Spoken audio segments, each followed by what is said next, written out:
Welcome to the Gaming Discourse. I am Tyler Frater alongside Richard A. the Cruz. Hello. And Chief Engineer Lieutenant Commander Connor Frater, who is not here with us today. It is Monday, June 20th, 2022. That was a lot of 20s, and it kind of threw me off for a second. Follow us on Twitter and Facebook at The Gaming Discourse. Go to our YouTube channel, YouTube/Gaming Discourse, where we post videos.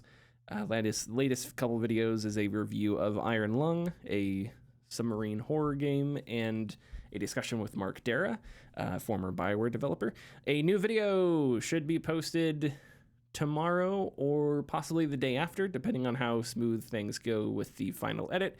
But it's about the Saboteur, taking a look at some of the themes and stuff in the game. It's Pandemic's final game, which released after Pandemic closed, which I thought was interesting. But yeah, we do have news, and all of the news is Activision Blizzard stuff. So that'll be fun. Richard. Yes. You told me that you were playing video games, so time to pay up, buddy. That's a lie. I don't know where you heard that. I've been playing a lot of Rogue Company. I'm really into that game. Awesome. It's a very, very, very fun, just third-person, free-to-play shooter. I don't want to. I guess I want to stress the free-to-play because, man, they don't. There's of course microtransactions. Sure. But the only thing that you really, it's like Apex Legends. So you'll play matches and you'll gain two different types of currency. Realistically, you only gain one type of currency, and they kind of look like medals. The other type of currency is your paid currency. And if you gain enough of one or the other, you can purchase characters. However, those currencies don't come to you very, very fast. And so I'm barely, I can't say how long I've played so far, probably around 10 hours. And I'm barely getting to the point where I can purchase my first character. And there's 5 available for, starting out free to play players. But yeah, I'm barely at the point where I can afford my first character. And then if you want to, of course, purchase any other characters, your best option is to purchase basically 1,000 of the gold currency, so 1,000 gold. But characters are usually like $6 to $7. So then you're kind of left with like this chunk of money that you can't really do anything with. Not enough to do anything with, but right, enough that if you got another pack, you could do something with it. Sure, yeah. Or maybe if there's some dinky little weapon skin or something, you can buy, that, which sure, is the state of a lot of things nowadays, and of course, it wouldn't be happening if people weren't buying it.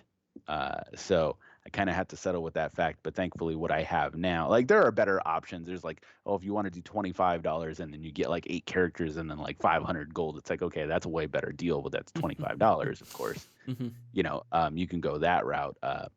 But yeah, other than that, I mean, it is a very fun game, but it has its free to play drawbacks like a lot of other FTP games. So I've been playing that a lot. And then, of course, the PS5 upgrades for the Resident Evil games, the trio of Resident Evil games 7, 2, and 3 came out. And so I jumped into 2 again because I missed that title and I haven't played it in a while.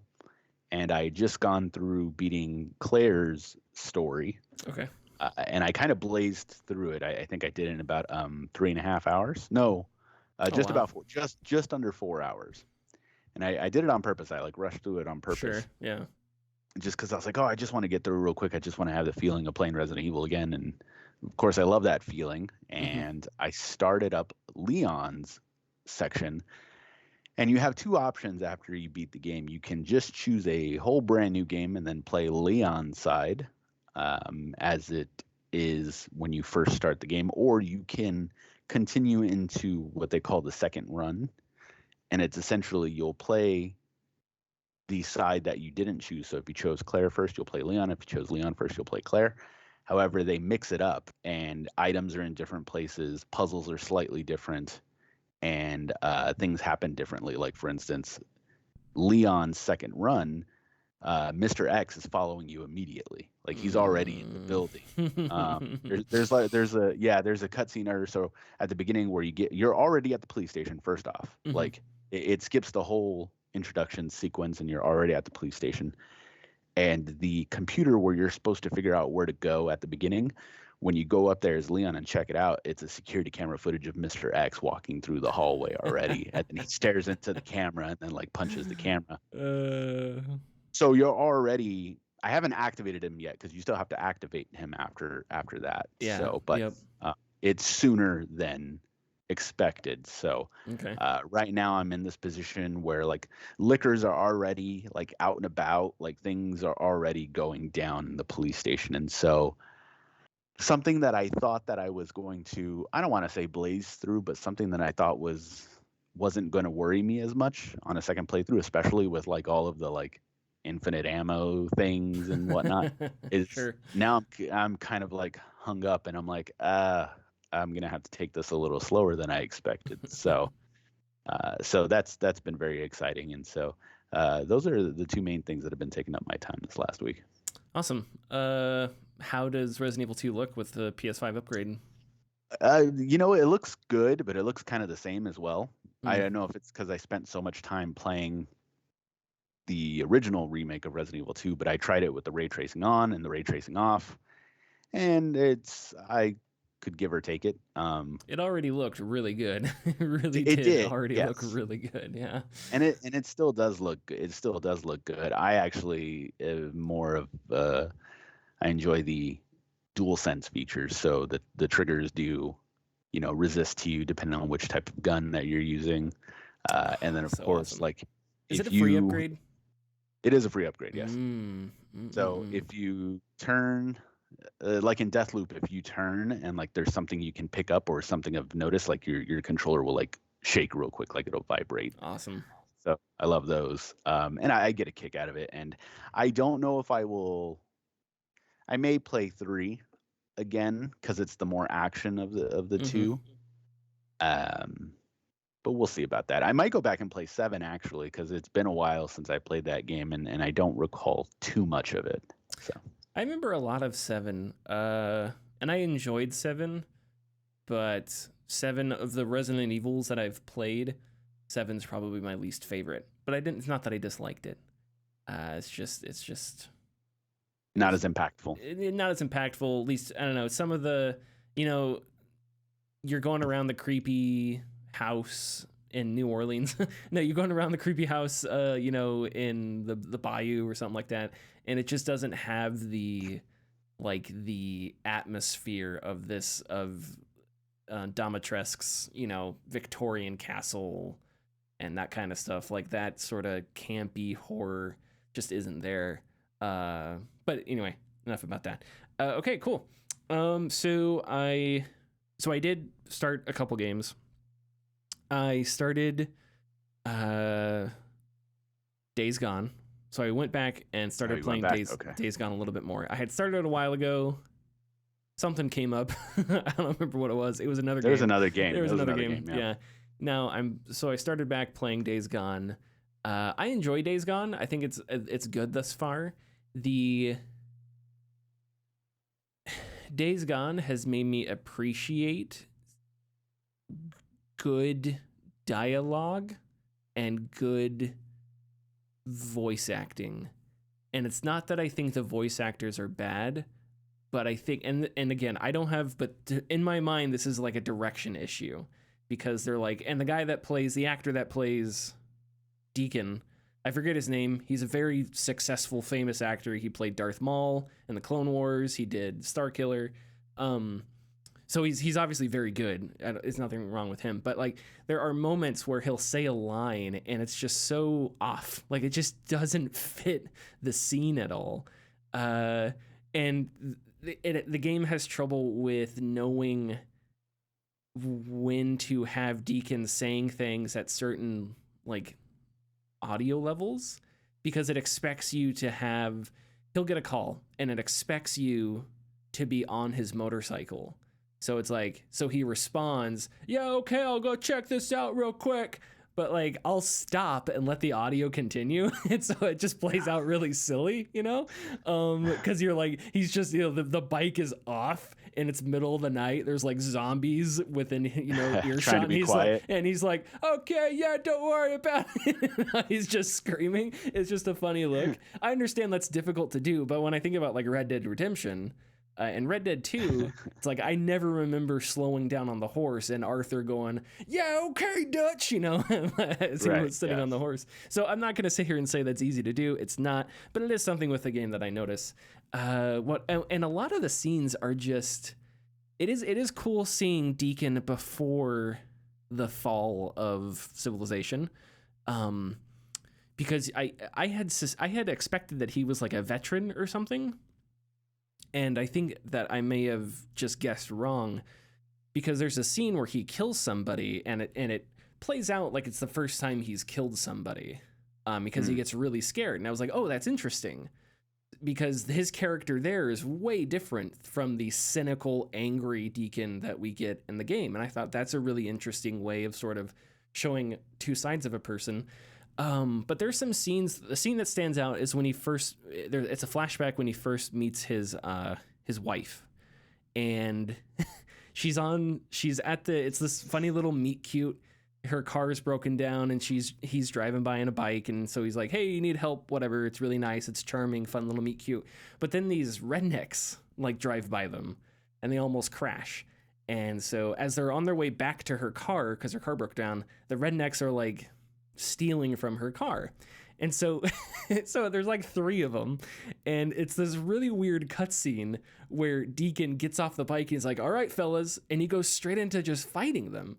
And what made the scene doubly weird is these cutscenes play out a lot of the time at the same camera angle that you play at.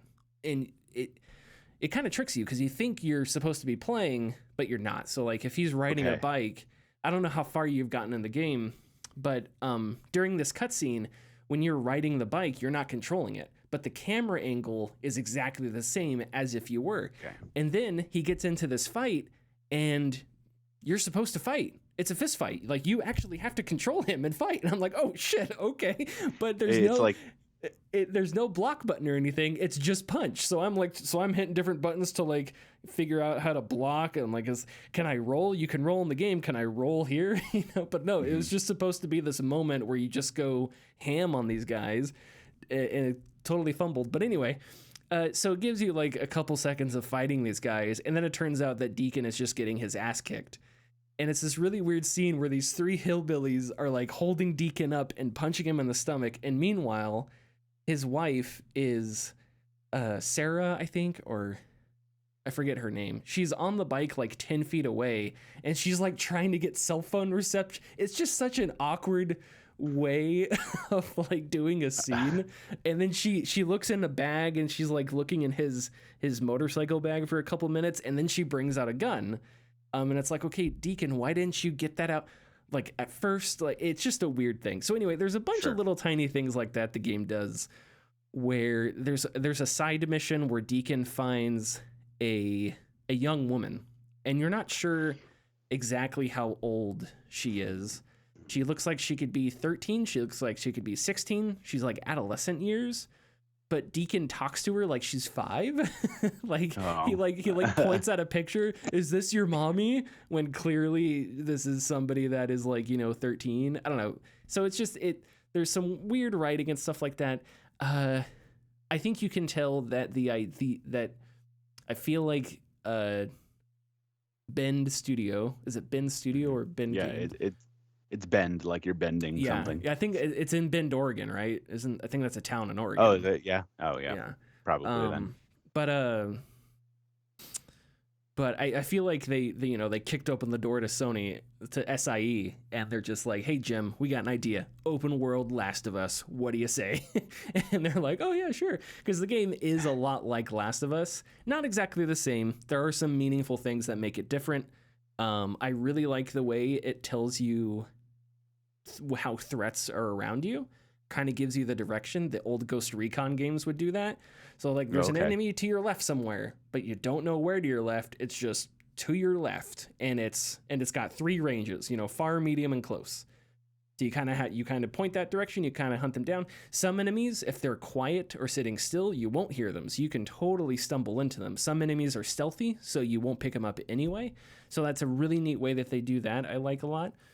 But yeah, the combat really reminds me of Last of Us. But I still think there's enough there that I'm enjoying and I'm playing it. I would love to hear more about, because it does seem like Sony just hated it. Just some of the stories we've gotten from Ben, it seems like Sony just hated Days Gone for some reason, and that's too bad, because I think there's a lot of redeeming qualities. Driving his motorcycle around is really fun. Mm-hmm. The motorcycle is it's one of those things. It seems like they spent a lot of time getting that. It's one of those things they had to nail, because it's such a vector, for so much gameplay, and it works. It's a lot of fun to drive around. The way they made zombies is neat, because zombies will they'll lunge. If you think you're cool and you're going to run over a group of zombies, they'll lunge and knock you off the bike. And it's a really neat cinematic moment, especially when you don't expect it, or when one lunges out of a bush or something, So you can't just go around and destroy zombies on your motorcycle. So that's really cool. So yeah, a lot of interesting ideas, some very generic ideas. But yeah, I'm having a good time with it, and I'll probably go back to it, because the other game that I'm playing, because I found it ridiculously cheap, was Ghostwire Tokyo. Oh, okay, cool. So Ghostwire Tokyo is similar case, because it is a pretty generic open world. Yeah, no, it is for sure. It's a gorgeous as hell open world. So, everybody disappears in Tokyo, and you have to figure out where everybody's gone. It puts off sort of Rapture vibes, because it's like everyone disappeared, so everything that's going on in the moment is left over. So, there's cars that ran into the sides of buildings or something like that because their driver just disappeared. If you look at, I thought it was interesting, if you look at escalators, because you'll find people's clothing all over the place because they disappeared, their clothing's on the ground. But if you look at the top and bottom of escalators, clothing has piled up because of all the people that were on the escalator. Yeah. So I thought that was a neat little detail. That. Yeah. The combat I enjoy, and the combat's a freaking laser show. It is. It's insane. All the different colors, the way that the enemies look when they're attacking you. Yeah. I think when the combat gets going and you start to unlock a few of the different abilities, it's really freaking cool. So one of your main abilities in combat is when you destroy an enemy enough, it reveals their core. And the main character, is it Akita? I can't remember their. I think it's Akita. KK, I think, is the one that inhabits you. I think it's KK. There's KK who is a ghost who partners with, it's like Akita or Akita. I don't remember the guy's name. But they have a fun back and forth sort of, sort of fun, gut punchy type friendship thing going. But anyway, when an enemy's core is exposed, you do this lasso thing, which looks amazing, and it does look cool. The main character yanks it out of him and destroys it, and it creates these awesome scenarios where if you do enough damage to multiple enemies, you can lasso all of them at once, and it's just it's just mind-boggling. Because it's like a rave. You are fighting in a rave. You are a rave, not in one. You are literally the rave. It is really freaking cool. But yeah, it's pretty generic. So Tango, is it Tango Softworks or Tango Games? They made Evil Within, correct? Yes, they did Evil Within. Yeah. And Evil Within was not open world, right? It was linear. Evil Within 1 was linear. Evil Within 2 was semi-open world. Okay. Because when I play Ghostwire, as the world is impressive, there's all kinds of verticality to it, all kinds of alternate routes. It doesn't feel like thus far the open world is doing more than just being an open world. Right. So I'd say that's probably my biggest criticism is, you know, it looks good, it sounds good, the combat is beautiful as hell, but do I need, do all these streets, do all these alleyways need to be here? If you took chunks of this Tokyo map and then sort of linked them together and had like multiple open-ended levels, would that work better? I don't know. Yeah. Like that's a fundamental shift in the philosophy of the game, but that's sort of my impression early on. So similar impressions for both games. I like both games a lot. I'm having fun with them. And yeah, I found the PS5 copy of Ghostwire it was more than half off. It was like $30 I was at a GameStop. I'm sorry. You're my proprietor for all things games. I apologize. Forgive me, Richard. Forgive me. Okay. Hey, I don't care where you get your game from as long as you play your games. Thank you. I appreciate that. I hope there's no animosity. Oh, sorry. Hold on. So, Yeah. all right. I know we're talking about what we've been playing, but since we're talking about my store real quick, I have to tell you this. Okay, I'm so down. Tyler has come into my store a couple times. Oh, me. Recently, yes. Me, yeah. And just to pick up random stuff, but there is the not last time he came in, but the time before that, he found a copy of NCAA Football 10 out on the floor. Oh, yeah. And he wanted to pick it up. I couldn't find this game. Somebody sold it or it was misplaced. I don't know what happened. So this was he visited again. Once again, did not have it. And a couple days after, I called my Tempe store and I was like, hey guys, I was like, do you got NCAA 10 on 360? So I was looking out for him. I was like, hey, Thanks. I gotta get Thanks, this for my guy. And they're like, yeah, actually, it just got traded in. Like, we have it right here. I was like, great, perfect. Can you just bring that over to the Mesa store or keep it there? I'll go pick it up, whatever. So I get a call about 20 minutes later and they're like, hey, so we tried to clean the game for you and it cracked. Oh, no. So yeah, I was kind of furious because I was like, why the hell? Just bring it over. Like, just bring it over and I'll clean it myself. Like, why did you guys have to like, oh, we're gonna clean it before we send it over there? It's like, no, it's obviously for me. I'll take care of it. And yeah, so I was like, well, just bring it over anyways, because the photo they sent me, it didn't look like anything was wrong with it. But when they brought it and I looked at it, yeah, there was a huge crack like going through halfway the disc, and I was like, God damn it! I was like, well. Now I'm on the hunt again for NCAA 10. Yes, the white whale. Well, I appreciate it. You are my video game broker, but it was GameStop. We were going for fun. One copy of Ghostwire Tokyo PS5 on sale, and it was $29.99. And I was like, wait. I thought for sure I was going to take it up there, and the guy was going to be like, oh, yeah, the sale. Like, I thought something was going to be wrong, because that's $40 off. And I looked online, and it wasn't like the PlayStation Store wasn't matching it. At least I don't think so. So I'm not sure what was going on. They usually never do, yeah. So, but I was like, well, that's great because, but you've played Ghostwire 2, correct? You were getting into it a little bit. Yes, yeah, I've played it. I'm not playing it currently. I still have it around. I just focusing on different things, and I will get back to it. But yeah, I have played Ghostwire. I like it. I do agree with you. It is very. It's just an open world. I'm walking through it, and it is beautiful. It's gorgeous. Yeah. I don't want to say I love the combat, because the combat is pretty generic as well.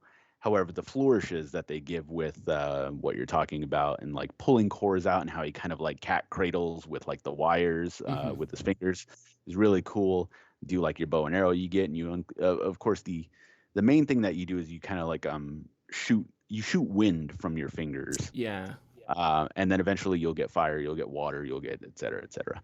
I found that the most interesting, the times I've gotten into the game most have been the side missions. Very good. Some of them are really interesting.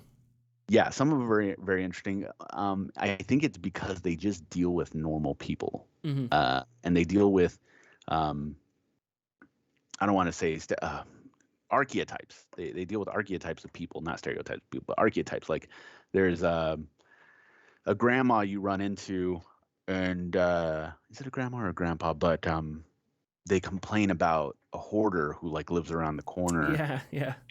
And so you go to his house, and his house just piled up in it, and so he's like hoarding the souls that are hanging around like his house, and so you have to go in there and like take care of that.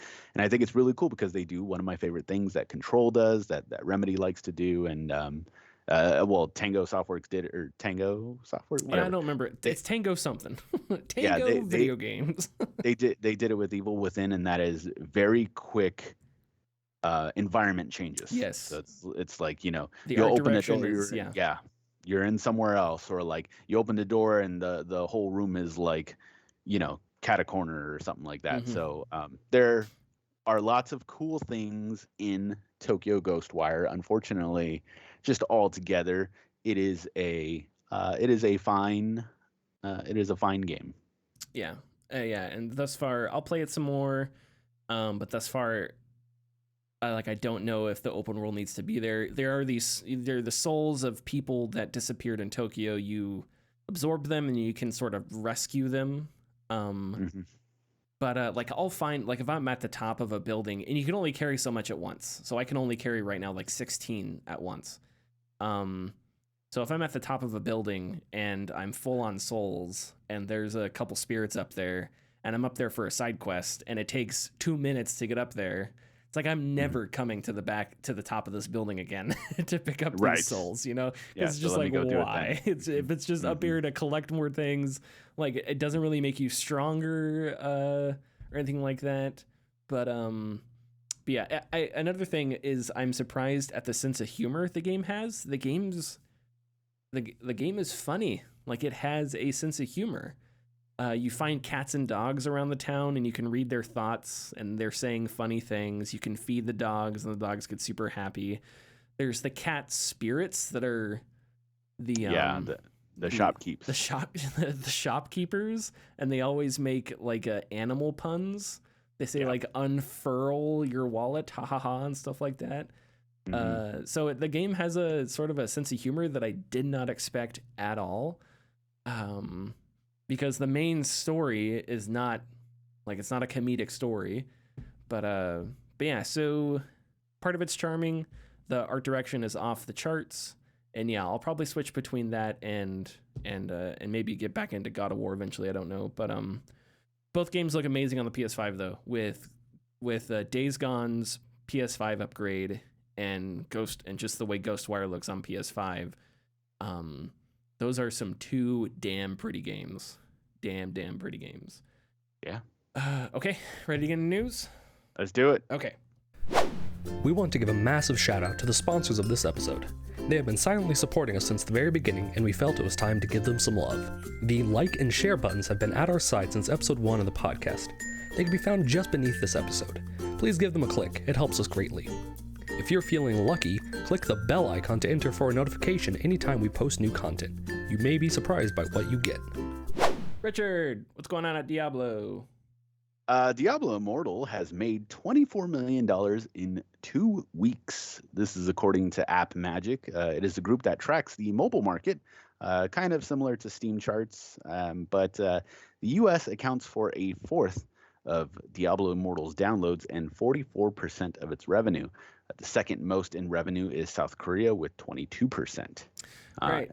So should we have a throwdown argument here? I think we agree. I don't really know if it would be an argument, but it won't be an argument. It will be you venting about this and me going, that's just how it is, man. That's a much better because here's the thing about this. We cannot when it comes to democracy, the conversation is different. But when it comes with monetization in video games, we cannot point the finger at individuals and say, you are upholding this standard, you are doing something wrong. We can't blame individuals because people have wildly different decision making when it comes wildly different paradigms in which they make decisions about how to spend disposable income, right? So, you know, if you're somebody who has a 6-figure job and no kids, dropping $100 on Diablo Immortal is a drop in the bucket, whatever. Sure. If you're somebody who has 6 kids and does not have, has 6 kids and not a 6-figure, salary or whatever, then you probably can't spend that on Diablo Immortal, and you have to be a little bit more. Shouldn't. Yeah, definitely shouldn't, and you probably have to be a little bit more choosy about how you spend. So we can't do that. But with that said, we can still complain about the fact that Diablo Immortal exists, because we can ask whether or not it really needs to exist, or if it is just nice to. And these things are successful. There's no doubt about that. Because their goal is not to create. The goal of Diablo Immortal is not to be a good game. It's to find the whales and the niche audience that will create a monetization tail. That is Activision Blizzard's goal with Diablo Immortal. And yeah, people should be fed up. People should be angry about that. And I think executives should understand. And I think on some level they do, that. How do I put this? Okay, so if you were to ask most people, hey, let's wind back the clock and make Diablo Immortal $60 premium Diablo game. Okay. Or what we have now.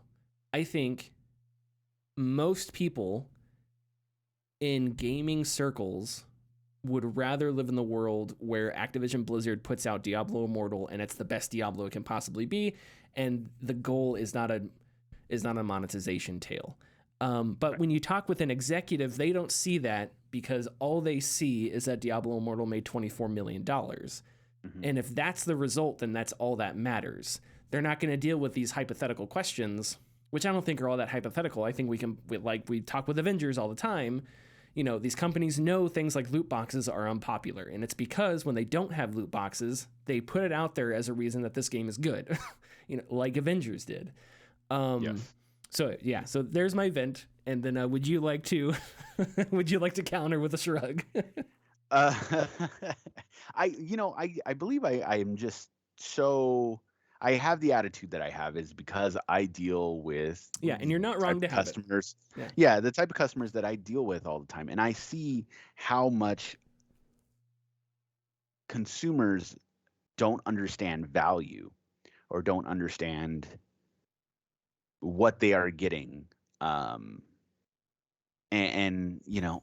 there's way too many angles and things to complain or say about that really don't matter in the context of everything. But it sucks to see something like this, because I do think you are absolutely correct.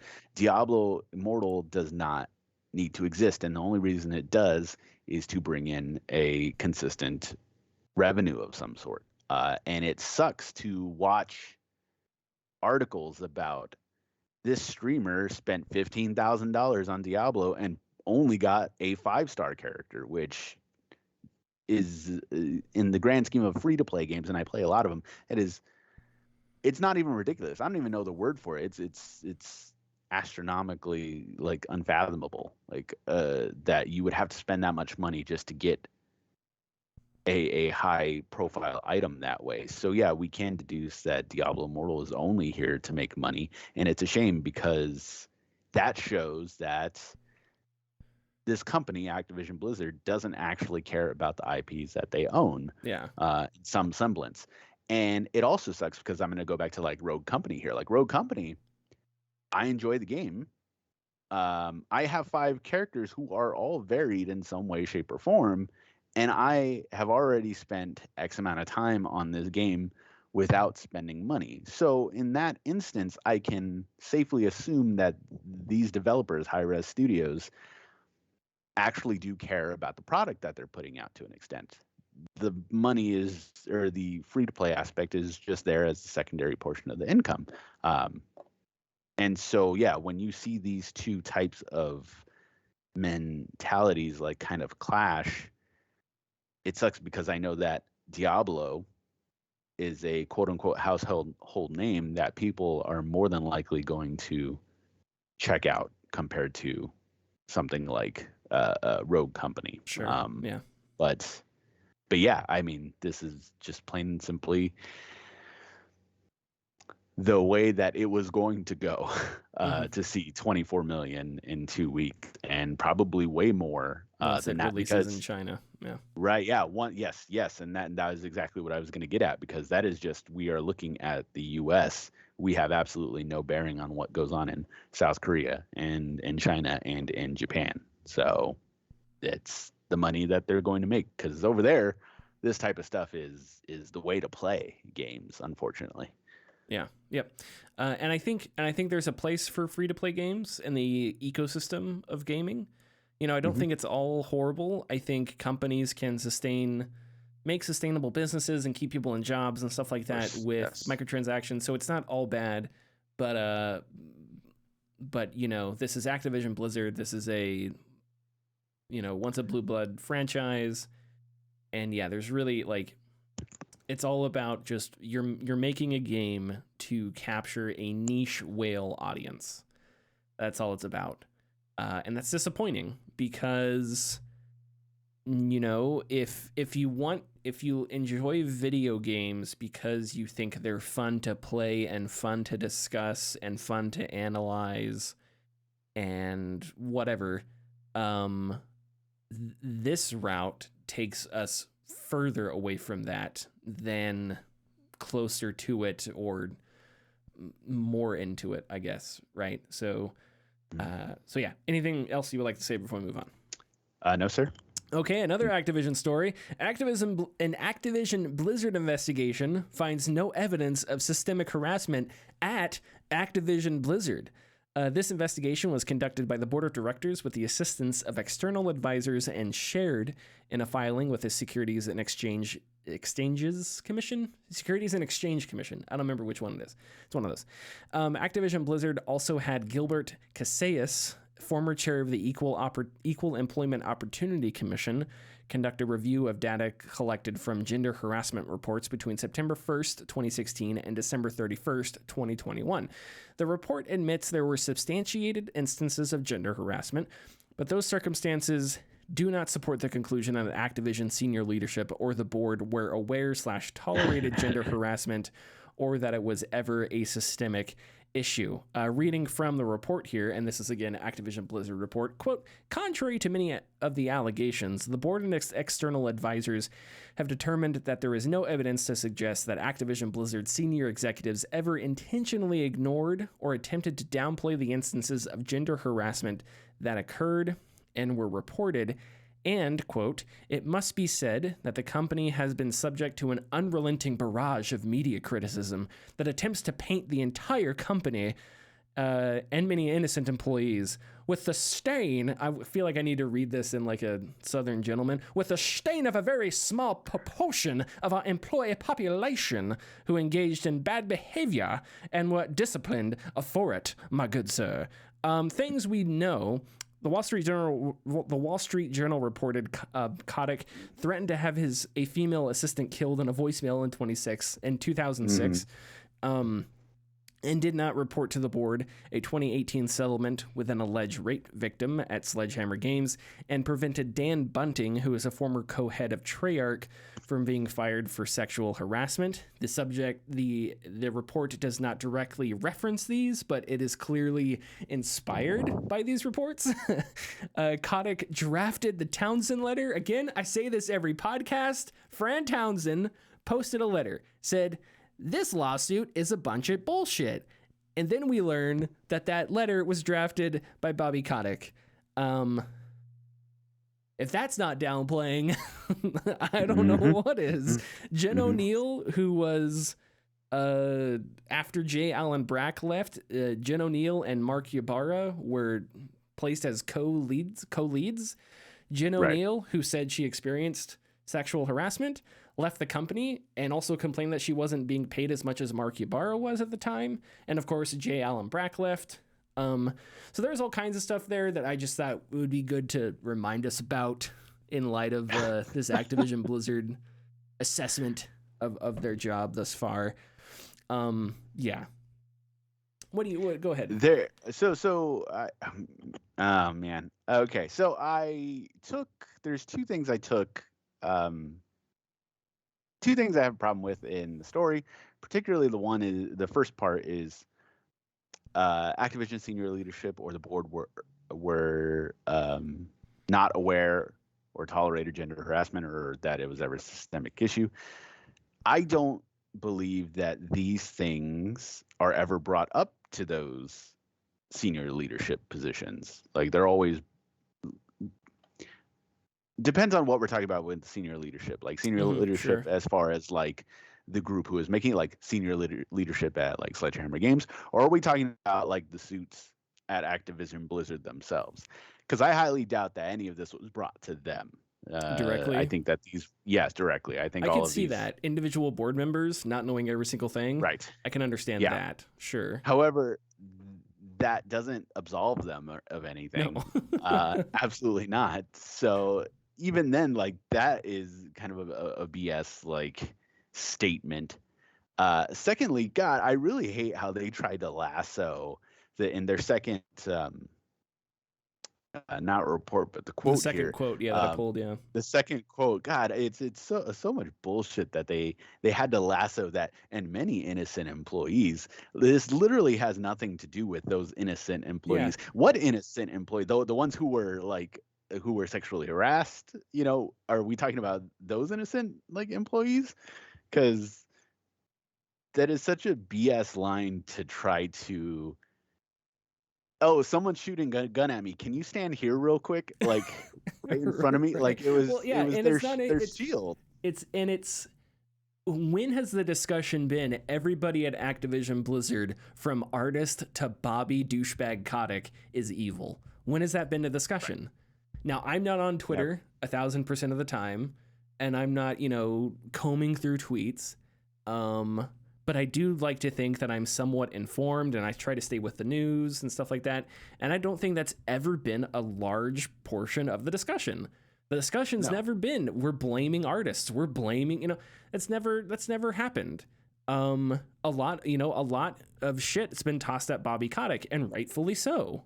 Right. Like, yes, I don't, rightfully. Like, again, he drafted I'm sorry. I know I repeat myself, but it's just like, it's like, if someone had committed a crime and we're in a trial and that crime is just on a loop on a TV, but like the defense attorney is just not acknowledging the TV. And it's like, can we not look at this?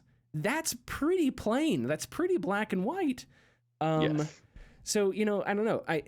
But that it's like, oh, boo hoo, the gigantic media company that has billions of dollars in revenue from shitty microtransactions is getting media criticism. It's like, are you kidding me? Get the fuck out of here. Like, I don't know. That annoyed me so much. Activision Blizzard has done nothing but made itself look like exactly what the original lawsuit said the culture was, which was a frat boy, toxic sex. I mean, this is political. They don't like the California Department of Fair and Equal Housing. They are one Tucker Carlson away from calling it a bunch of snowflakes. Like all the signs are there. They want to call it a bloated government government whatever department that's part of the bloated bureaucracy of Gavin Newsom's California administration. Like it's pretty clearly political. So yeah, I don't know. It's tone deaf, and and when you pair it with some of the stuff that they've done to the Raven Union and whatnot, it's just, I don't know. They've leaned into being the villain. They've just decided, fuck it, we'll lean into being the villain while saying we're not the villain. Right. I guess. And it's just so puzzling because all of this stuff is just plain and simply out in the open that they've done, especially in the last month. Yes. So yes. it's puzzling and it's ridiculous. Yeah. But yeah, I will say again, Bobby Kotick drafted the Fran Townsend letter, and is that 3 times? I think that's 3 I don't know, times. but I'm gonna keep saying it because it's beyond ridiculous. And I don't want to be total conspiracy theorist here, but of all the CEOs and high level video game executives that we continuously roll our eyes at, and tell the fuck off every podcast, who's the guy that has the biggest image consciousness about him? Because I would guess it's Bobby Kotick. Because there's a story about him wanting to buy Kotaku to get some good press. Yeah. There's these stories about him not liking that people Photoshop horns on his head, and stuff like that. I remember that. So I don't know. You put 2 and 2 together. You have the image conscious CEO, and you have that same company complaining about how we look in the media. And I don't know. Am I saying Bobby Kotick's telling them to write it this way? No. But I mean, he did that to Francis Townsend. Okay, I'm done. Yeah. I'm done. Are you ready for tidbits? Gladly. Okay. A man discusses the news. Oh wait, do I get the thing? I already pressed it. Big news. I pressed it. The political It's going right now. And I'm not going to go back and edit this out. So the tidbits. All right, go. All right. The Switch version of KOTOR 2 is currently busted. Right now, as we speak, KOTOR 2 is literally unplayable on the Nintendo Switch. Players have reported that after the crashing the basilisk scene, the game completely crashes, preventing players from completing the game. There's no ETA on the fix, however. Aspire is working on it and will provide that ETA as soon as they can. It is easy enough to kind of, shout out, hey, how come QA didn't catch this? Especially for an 18-year-old game that has been ported many times. Sure. But from just the short amount of conversations I read online following this story, final builds can create lots of issues at launch, even when QA hasn't caught it. An example that was given was Yakuza 0 for PC. Review copies that were sent out had no issues at all, but at launch there were widespread bugs that appeared that did not previously, and so players had to wait for fixes and whatnot. So game development is hard. Not everything goes to plan. So be nice to game developers. Damn, was there ever a true statement? Yes. Game development is hard. Not everything goes to plan. Damn, was there ever a true statement? As soon as I learned that there needed to be math involved, I was like, no, I'm not doing that. Anyways. That's one of the more disappointing subplots of the Switch era, which I think is mostly positive. You got the Joy-Con drift issue, which is very bad. But also a lot of games have trouble porting over. I told you that Pillars of Eternity, which when it works good on the Switch is amazing, but Pillars has a couple really bad bugs, game-breaking bugs where the text becomes unreadable. So it's like, that kills dialogue because there's no voice acting. Well, there is some, but not always. But text becomes unreadable and stuff like that. And after a while, the team that ported it just said, we're not going to be able to fix it. This is just how it is. Because it was taking too long and it'd be too difficult. And I was like, wow, that sucks. And that's one of the reasons that I haven't picked up, and I don't know, well, it's one of the reasons I haven't picked up Disco Elysium yet. I've waited years to play that game because I want to maybe get a Steam Deck, or maybe if it performs really well, but I've read that the Switch cannot always perform great, so I don't know. I'm kind of hesitant because I want to be able to, be as good as it can. And the same thing with Pillars 2. And I think Pillars 2 is on Switch, but I'm hesitant because Pillars 2 isn't a game that I can, drop in, drop out, problems here, no big deal. It's this huge RPG, text heavy, Right. So it's I don't want to have to get it, and then it has more bugs that aren't going to be fixed. Maybe I'll wait for a Steam Deck, and I play those games on the Steam Deck, which hopefully will run better. But yeah, one of the disappointing subplots of the Switch era. Yeah. Oh, well, definitely. And one thing that's bad about the Switch era is that, of course, several years down the line, in current day, we now have the Steam Deck, which is awesome, but I sit here and I look at the Switch, and aside from Nintendo games, I'll go, oh man, I want to play it. Wait, that is on Steam for $3. Man, I wish I could play that on on a handheld. And then of course Steam Deck's out, and it's like, oh well, of course. So now it's like, well shit, I want a Steam Deck now because I have this large laundry list of Steam game. Anyways, but I also, at the same vein, I have the goddamn PC that's right in front. Anyways, moving on. Newly submitted patent has revealed Steam's possible new VR headset. A new patent that was submitted to the U.S. Patent and Trademark Office by the Valve reveals blueprints of a rumored new virtual reality headset that is similar to the Oculus Quest and Oculus Quest 2. I refuse to call it the other name. This isn't a confirmation of anything. Of course, patents are submitted all the time. Nothing comes of it a lot of times. However, a new headset has been rumored for some time regarding Valve and their desire to make something similar to the Oculus. And that's it. That was it's disappointing because the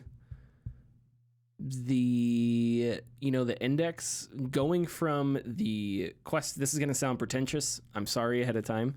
And just so you know, I've never been in a Lamborghini, but going from the Quest 2 to an index feels like you're going from like a Toyota Corolla to a Lamborghini. Like, it is extremely nice. Those are good cars, I might add. Yeah, Toyota Corollas are fine, and that's the thing. I'm not saying they're fine. It's not against a Toyota Corolla, right? I'm not saying it's bad. I'm not saying, if I had to choose, I would probably pick a Toyota Corolla because I have no reason to own a Lamborghini, and there's anxiety because right. What if somebody hits you or something? Insurance, blah blah blah, totally pointless. But anyway, so not a perfect analogy, but I think you're trying to get what you're understanding what I'm saying. But yeah, if Steam were to release something similar, that would be disappointing because, the hardware is going to be a downgrade, but anything to cut into Facebook, Meta, whatever the fuck the company is called now, anything to try and break their hold on the VR market, because like Diablo Immortal, Facebook's VR department is there because Mark Zuckerberg thinks people want to fucking put on a headset to be at their desk or some shit. And at least Valve tends to focus on like games and software and usability. Yes. That isn't like, how can I pretend to be in a cubicle? So anyway. It's ridiculous. That's it for the tidbits, but I do have NPDs. Yay, nerd alert. Let's go. Numbers. Of course, as always, this is taken verbatim from Matt Piscatello over on Twitter. Great guy. Go ahead and follow him. He loves pizza, especially pineapple on pizza. Anyways, May 2022 consumer spending across video game hardware, content, and accessories fell 19% when compared to a year ago to $3.7 billion. This is the lowest monthly spending total the industry has achieved since February of 2020 at $3.5 billion. Year-to-date spending reached $21.9 billion, 10% drop when compared to last year. Subscription content is the only, is the only category showing year-on-year spending growth. Video game hardware dollar sales fell 11% when compared to a year ago to $216 million. Year-to-date spending has declined 9% to $1.8 billion. Nintendo Switch, of course, led all hardware platforms in both units and dollars in May 2022. The Switch was also the market-leading platform in hardware units sold to date, while Xbox Series generated the highest dollar sales in the period. Elden Ring returned to the top of the best-selling titles charts after ranking second in April. Elden Ring was the best-selling game of May on both Xbox and Steam, while placing second on PlayStation. It remains the best-selling game of the year. Evil Dead, the game, was the fourth best-selling game of May and was the only new release to appear among the top 50 best-selling games of the month. Elder Scrolls V Skyrim returned to the top 20 best-selling titles chart for the first time since ranking 20th during November of 2017. Wow. Steam accounted for nearly half of the title's May 2022 dollar sales. Skyrim. is I think one of the most perfect comfort games. Yeah. And it's it's the longevity.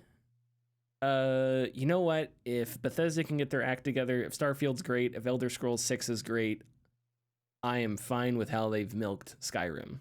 And if not, I'm going to be angry with how they've milked Skyrim. They had so much time. May 2022 spending on video game accessories dropped 7% when compared to a year ago to $131 million. Year-to-date video game accessory spending has fallen 14% versus a year ago to $875 million. The PS4 DualShock 4 wireless controller repeated its April ranking and was May's best-selling accessory. The Xbox Elite Series 2 wireless controller remained best-selling accessory of 2022 to date. How much? That is all for the NPDs. How much more expensive is a DualSense from a DualShock 4? Is it about $20? Okay. I wonder why that's the case. Because in my head, I'm thinking, hey, I need a second controller for my PS5. I don't want to spend that much. I'll just get a PS4 controller. But if it's 20 extra bucks, does that really compensate for that, for the PS4 controller being the, I don't know. Well, here's the thing right now. More people have PS4s than they do PS5s. Well, yeah, that's true. But also, people need controllers. Like, you need a controller to play those damn games. Yeah. And there are a lot of people with anger issues and a lot of people who don't know how to treat their controllers. I see it all the time. This is why.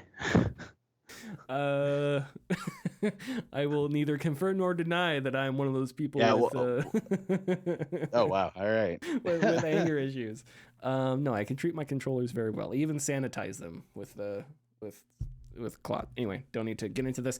Follow us on Twitter and Facebook at The Gaming Discourse, youtube.com/The Gaming Discourse. Go to our Patreon, patreon.com/The Gaming Discourse. New video either tomorrow or Wednesday. So go to our YouTube channel and check that out. And we will see you next week. Bye-bye. Bye-bye.